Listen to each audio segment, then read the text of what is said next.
నమస్తే వ్యూవర్స్. ఈ వారం 2 సినిమాలు విడుదలయ్యాయి, మీ అందరికీ తెలుసు. ఒకటి సాహు గార్పాటి నిర్మించిన లైలా, విశ్వసేన్ హీరో. సో ముందు ఆ సినిమా గురించి మనం మాట్లాడుకుందాం. లైలా సినిమా మెకానిక్ రాకీ తర్వాత వచ్చిన విశ్వసేన్ సినిమా. అంతకుముందు Gaami, gangs of Godavari 2 different సినిమాలు చేసిన Vishwasen out and out commercial cinema mechanic Rocky చేశాడు. తర్వాత ఇప్పుడు ఇది ఇంకో సినిమా. ఈ సినిమా మొదటి నుంచి కొంచెం ఆసక్తి ఉంది. ఎందుకంటే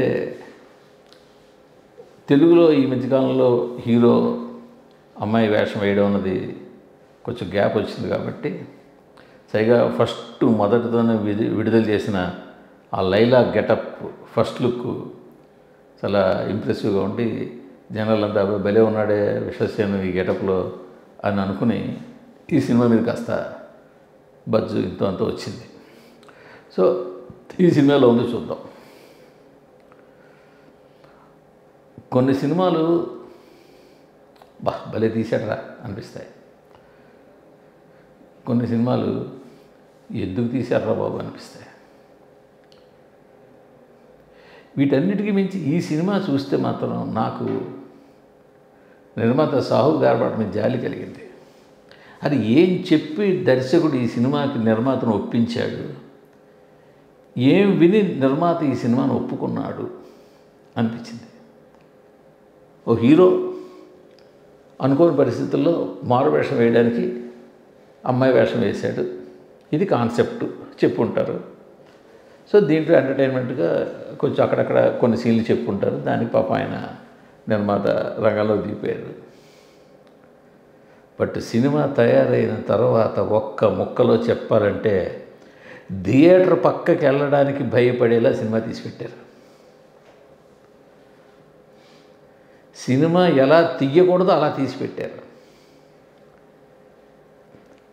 వీళ్ళు వాళ్ళు అని కాకుండా డివైడ్ టాక్ లేకుండా యునానిమస్గా సినిమా అస్సలు బాగాలేదు అని ఇటీవల కాలంలో మాట పడిపోయిన సినిమా ఇది.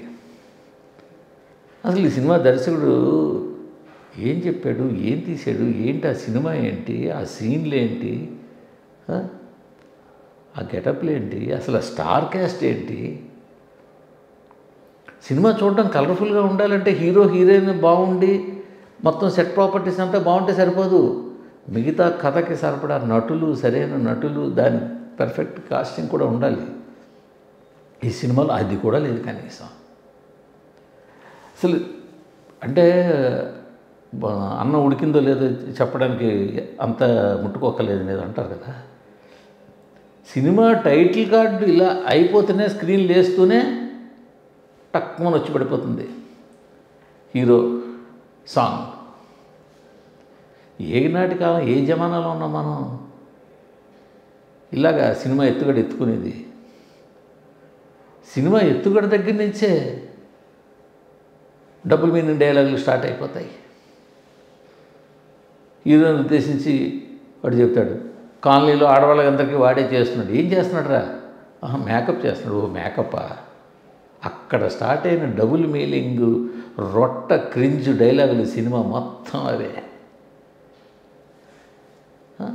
అసలు ఎంత దారుణం అంటే, సరే ఏ సర్టిఫికేట్ ఇచ్చేసేసారు కాబట్టి చాలామంది అయిపోతుంది అనుకుంటే, అంటే వీడియో కెమెరా ముందు చెప్పకూడని డైలాగులు కూడా ఉన్నాయి. ఏదో మాటలో కమెడియన్ క్యారెక్టర్ ఉంటాడు, 3 రోజులు ఏంద్రా లేచి పీకిచ్చేస్తా పట్టుకెళ్ళి అంటాడు. ఏంటి అంత దారుణమా? ఏంటి ఇది కమర్షియల్ సినిమా అనుకోవాలా దాన్ని చూసి? ఒక సన్నివేశాన్ని నేను ఎక్స్ప్లెయిన్ చెయ్యలేను. ఓ కమెడియన్ ఇంట్లో ఫస్ట్ నైట్ జరుపుకుంటూ ఉంటే కింద ఇంకో కమెడియన్ నోట చొంగ కాచుకుంటూ, ఏంటది? ఎంత అసహ్యంగా ఉంది అది. అసలు ఆ సీన్ తలుచుకుంటేనే అసహ్యంగా లేదు. మీరు తీసిన సినిమా మీరు చూసుకున్నారా? అసలు దర్శకుడు తను తీసిన సినిమాని తను చూసుకున్నాడు స్క్రీన్ వేసుకుని? ఏ విధంగా సాటిస్ఫాక్షన్ అయ్యాడు ఆ సినిమా చూసుకుని?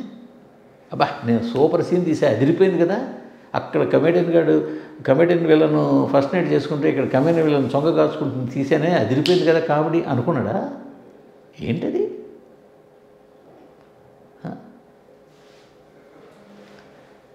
సరే, హీరో పాత్ర తగ్గట్టు మేకప్ ఉండొచ్చు, ఇవన్నీ ఉండొచ్చు.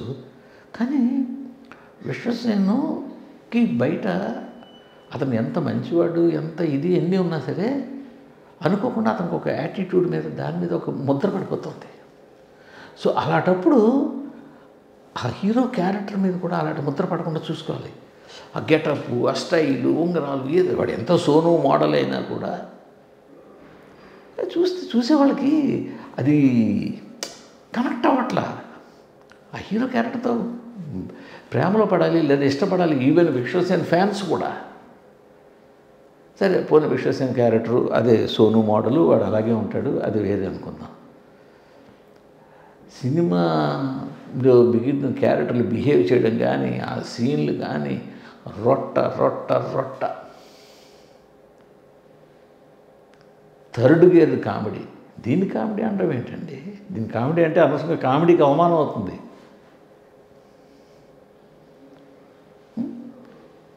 హీరోయిన్ ఇంట్రడ్యూస్ చేశారు స్టార్టింగ్లో.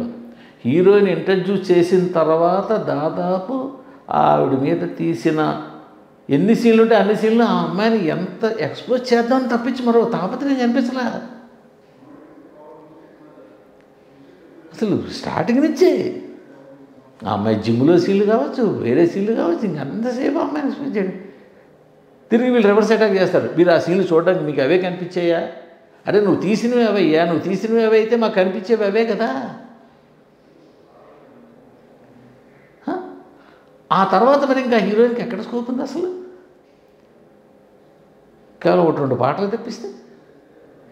అసలు ఒక కథ రాసుకున్నప్పుడు, ఒక దర్శకుడు ఒక స్క్రిప్ట్ రాసుకున్నప్పుడు ఈ పాత్రలు ఇవి, ఈ పాత్రల తాలూకు ఇది, ఈ పాత్రల స్వభావం ఇది, ఈ స్వభావం జనాలకు నచ్చుతుందా నచ్చుతా, ఈ పాత్రలు ఇలా బిహేవ్ చేయడం జనాలు నవ్వుతారా లేకపోతే ఇలా ఏంటి? అసలు అభిమన్యు సింగ్ని ఆ పాత్రకి కాస్ట్ చేయాలని ఎవరు అనుకున్నారో వాళ్ళకు నమస్కారం. అతను చూడలేకపోతున్నాం స్క్రీన్ మీద. అతనితో కామెడీ పండించాలని మీరు అనుకున్నారు. మరో క్యారెక్టర్ పాత బస్తీ తెలుగు ఉర్దూ అన్నీ కలిపే మాటలు. అసలు ఆ క్యారెక్టర్ మాట్లాడే మాటలు వెకట్టు. అసలు ఆ పృథ్వీరాజ్ క్యారెక్టర్ ఆ మేకల మధ్య పడేయడం ఏంటో, ఆడికి గడ్డి తినిపించడం ఏంటో, దాన్ని కామెడీ అనుకోవాలా? ఎక్కడున్నాం మనం? అంటే మీ కామెడీ రాయడం రాకపోతే, కామెడీ చేయించడం చేత కాకపోతే ఇలాంటి క్రింజ్ ఐడియాలు వస్తాయి. మేకల మందలో వాడిని పడేసేసి వాడికి కూడా ఇంత గడ్డి పడి తినిపించడం అనేది కామెడీగా మీరు అనుకున్నారు. దాన్ని కామెడీ ఐడియా అనుకోవాలి. ఆ కామెడీ విలన్ తండ్రి వాడెందుకో పెద్ద ఎత్తున నడుస్తూ ఉంటాడు, అంత డ్రామాలాగా. ఎక్కడున్నావు? స్క్రీన్ మీద డ్రామా చేసి రోజులు పోయాయి కదా. చిరంజీవి పేరు చెప్పి, చిరంజీవి ఫోటోలు చూపించి, చిరంజీవి పాటలు వేసేస్తే జనాలు తప్పలు కొట్టేస్తారా? అక్కడ సన్నివేశం దగ్గర చిరంజీవి పేరు వచ్చినా, పవన్ కళ్యాణ్ పేరు వచ్చినా, ఒక పాట వచ్చినా అప్పుడు కనెక్ట్ అవుతారు. అప్పుడు థియేటర్ గొల్లుమంటది. పుట్టుపుట్టిన చిరంజీవి పేరు పాటలు చూపించేస్తే కనెక్ట్ అయిపోరు. మీరు టేబుల్ మీద కూర్చొని మీరు అనుకుంటారు, సార్ ఇక్కడ ఈ పాట పడుతుంది సార్, ఈ పాట పెడితే జనాలు జొమ్మలు వేస్తారు సార్, మీకు అంటది డైరెక్షన్ ఇలా చెప్తుంటే నిర్మాత ఇలా చూసి నిజమే కదా అబ్బని తీయని ఈ పాట పెడితే భలే ఉంటుంది కదా అనుకుని మీరు అనుకుంటే భ్రమంలో పెట్టి తీస్తే 25 కోట్ల రూపాయలు ఎవరు తిన్న డబ్బులు, కోట్ల రెమ్యూనరేషన్లు. ఈ ప్రొడక్ట్ని ఒక ప్రొడ్యూసర్ కానీ ఒక సక్సెస్ ఎంత ఇది ఇస్తుందో, బూస్ట్ ఇస్తుందో, మైనస్ అంతకంత వెనక్కి లాగేస్తుంది. నిర్మాత చుట్టుపక్కల కావచ్చు, ఫ్రెండ్స్ కావచ్చు, ఏ సినిమా తీసారే మెత్తినంటే లైలా సినిమా తీసాను, ఓహో అది నువ్వు తీసావా అంటే లోపల ఎలా ఉంటుంది బాధ. రివ్యూ చెప్పండి, ఇవన్నీ ఏంటో నువ్వు ఇవన్నీ చెప్తున్నావు మీరు అనొచ్చు. రివ్యూ చెప్పడానికి ఏముంది ఈ సినిమాకి? ఒక థర్డ్ గ్రేడ్ లో గ్రేడ్ సినిమా తీసుకొచ్చి స్క్రీన్ మీద పెట్టి దీన్ని రివ్యూ చెప్పమంటే ఏమి చెప్పాలి? తిట్టడం మహా చెప్పడానికి ఏమి ఉండదు ఇక్కడ. ఎందుకంటే ఒక డైలాగ్ బాగుందా, ఒక సరైన సీన్ ఉందా, పోనీ ఒక డిఫరెంట్ ఫార్మాట్ ఉందా? ఏది లేదే.